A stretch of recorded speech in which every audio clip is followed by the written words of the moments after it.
This is our presentation on all-arounders, also known as psychedelics or hallucinogenics. Your hosts for this presentation are Kelly, Hope, and myself, Jenny. Psychedelic plants and fungi have existed for 250 million years. Their use by humans goes back more than 10,000 years. As plants and fungi mutated to develop chemical defense against animals, insects, and disease, those defenses were often better alkaloids such as cocaine and coca leaves, nicotine as tobacco leaves, and mescaline as peyote cactus. Neanderthals, shamans, and eventually brujas, witches and healers visualized different methods of ingesting, boiling, drinking, smoking in a pipe, eating, or absorbing through the nasal passages, gums, or skin, even after the hypodermic needle was invented in the 1850s. Hallucinogenics were rarely injected because the objective using psychedelics was to alter one's consciousness and perception of reality rather than an induced immediate rush. The majority of psychedelics are grown and used in the Americas, Europe, and Africa. The exception is marijuana, which is grown and used throughout the world.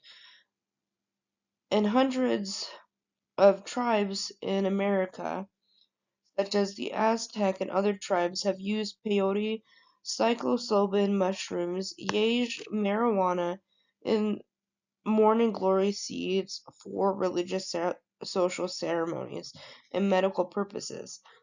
Over the past 100 years, development of synthetic hallucinogens expanded into psychedelic alphabets such as DMT, LSD, MDA, MDMA, 2CB, and PCP, along with marijuana, were part of the fabric of the counterculture revolution of the 1960s and the 1970s.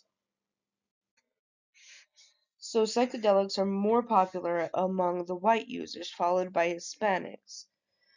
The people of color community has the lowest per capita use over the centuries. The legality of psychedelics varied widely and often when one substance becomes illegal and others popped up. For example, psychedelics such as lion's tail, broom dragonfly, and salva divorium, along with synthetic preparations including designer cannabinoids or spice, dextromethorphan, and even the AIDS medication. Psychedelic plants and fungi have been around longer than humans by 250 million years. Today, we use them for religious, social, ceremonial, recreation, and medical purposes. The physical effects of hallucinogens often include nausea, vomiting, enlarged pupils, blurred vision, sweating, and palpitation.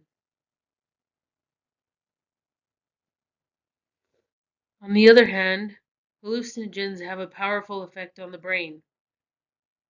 The drugs can include a distorted sense of sight, hearing, touch, or change the user's impression of time and space.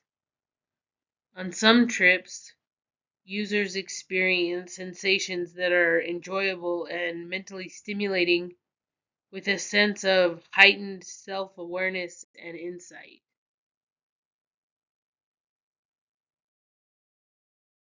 Hi, this is our case study.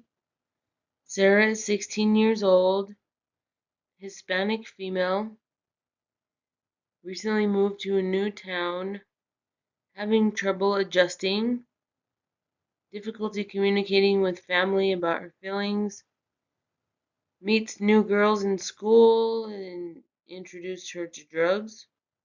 Eventually, she tried LSD at a party, began using drugs and increasing drug use every other weekend to every weekend for 12 months.